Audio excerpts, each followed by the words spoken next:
G'day fellas and welcome to a casted game. Spawning in over on the southwest side of the map, we've got Hazza. Yes, that is correct. Age of Empire 3 pro player, the best player to ever walk the land or the battlefield of Age of Empires 3. He is now playing Age of Empires 4. He's trying out his luck. For anybody unfamiliar, there is a $125,000 tournament that's going to be happening, and he's going to be participating in it. It actually starts this weekend, and he is going up against, in the first round, Marine Lord. Yes, that is Moraine Lord's cousin, Marine Lord. That is correct. So he's going to be in for a bit of a tough fight.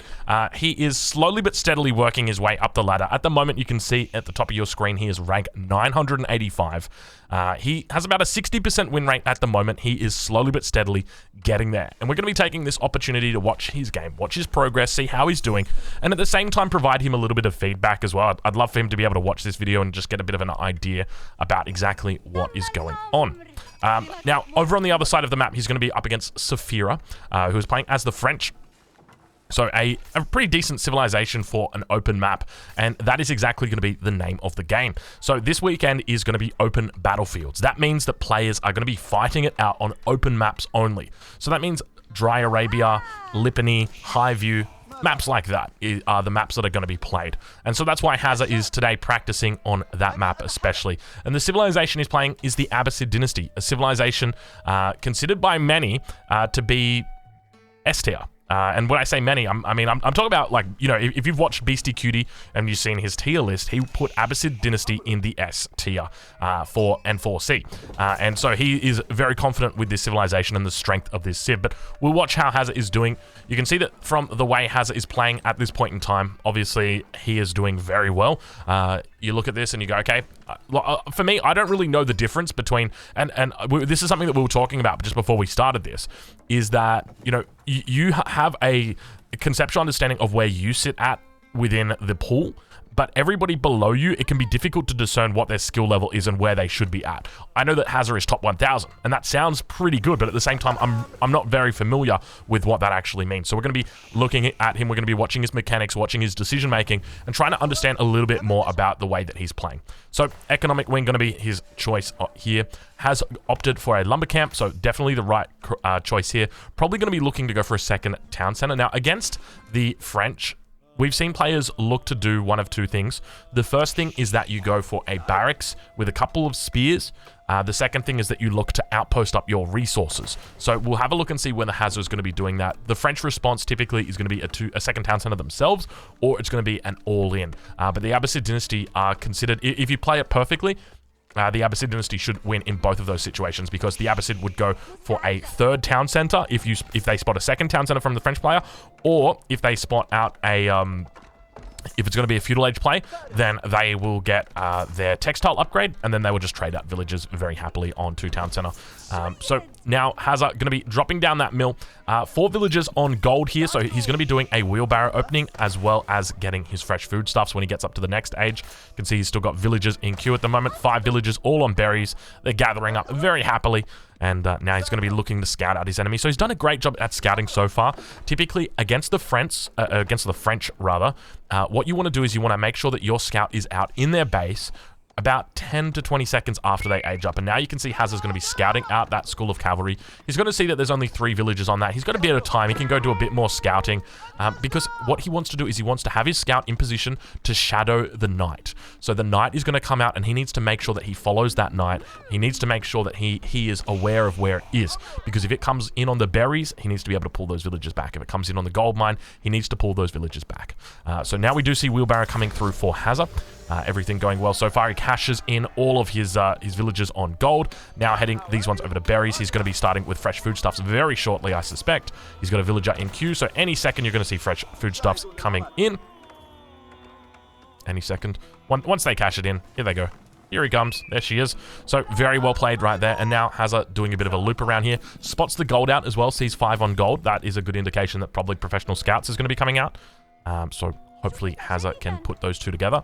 And now goes for a defensive stable himself. So not looking to actually go into a barracks, not looking to get any kind of early spear pressure out, but hopefully what we see him do from this position now is he needs to loop around towards the front here, and he needs to spot and see what unit is coming out of the School of Cavalry. Now, we can see that it's going to be a Royal Knight, but he's not going to be able to see that unless he's got his scout in position. Now, it doesn't look like that's going to be the case, so he might be looking to play it another way.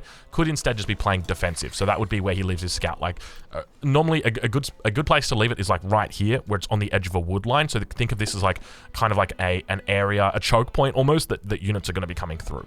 So we'll see how he plays it out. But now you can actually see he is moving back, so doing the right thing. Spots the knight as well. It calls out, gives him the audio cue. So now what he's trying to do is he's trying to get the knight to turn around and to hit him. And then he's going to run in the opposite direction, because that's going to delay the knight from coming across.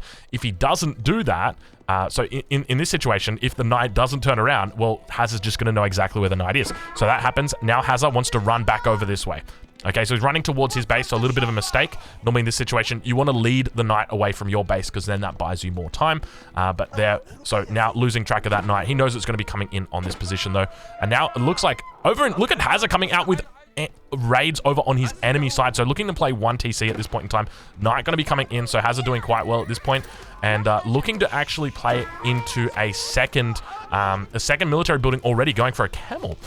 So this is a nice little opening from Hazard. Now, one of the things to note is obviously he's a little bit open there on that position. Scout going to be spotting out, still doing a little bit of damage. He's got the second horseman up here. Now, keep in mind, with your horsemen, you're not going to be able to really kill villagers. You can definitely idle them out. So we'll see how he does that. But now you can see Camel going to be coming out here, using the scout to tank up the attacks from the knight. Beautiful micro coming out from Hazard. Doing a great job there.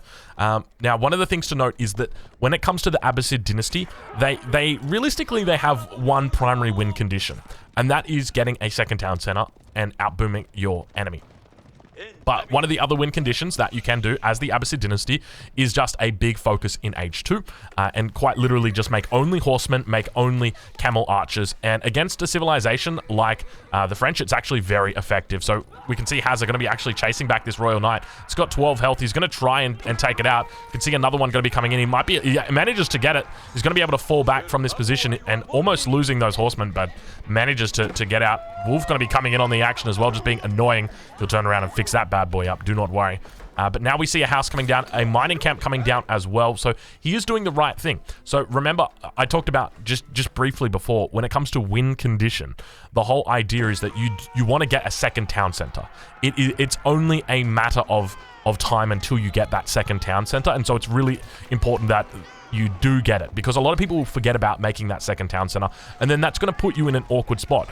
Now, speaking of awkward spots, Hazard here probably picking a poor decision or poor situation to fight there. Up against these units, obviously you're up against the knights. They're quite strong. They can very easily head back to the town center. In this situation, it's absolutely okay, but the difficult spot for his enemy is that he's on berries, so not enough villagers on sheep.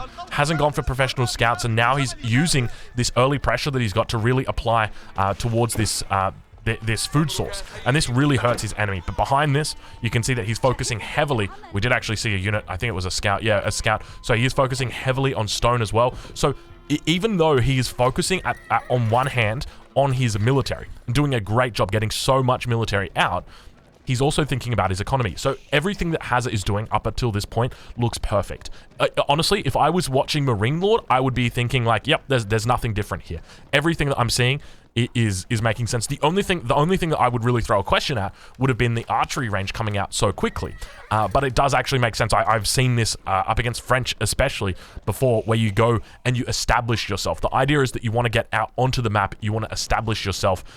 It's also a very common opening against Delhi for the Abbasid dynasty to do this, because it allows you to get into the base of the Delhi and really put on some damage before they can get out onto the map. It buys you that time that you need to get that second town center down. But now we can see Saphira is looking to stack up some gold, so might be thinking about going to the castle age. Has got plenty of resources, but now has to go into farms. And so this is part of identifying when you should be going for professional scouts and when you shouldn't. So professional scouts, obviously, a very important technology. You can see it here. No wheelbarrow. Instead, going to be going for horticulture because he is on farms. So a little bit of a difficult spot there for Saphira. Hazard doing a great job. Now, obviously, Saphira, if you're watching this, I appreciate you're up against Hazard, who is an Age of Empires 3 professional. He is, and if there's anything to know about us guys, it's we're a little bit tough around the edges. But obviously, you're definitely outranked a little bit in this situation, but you're doing well holding on.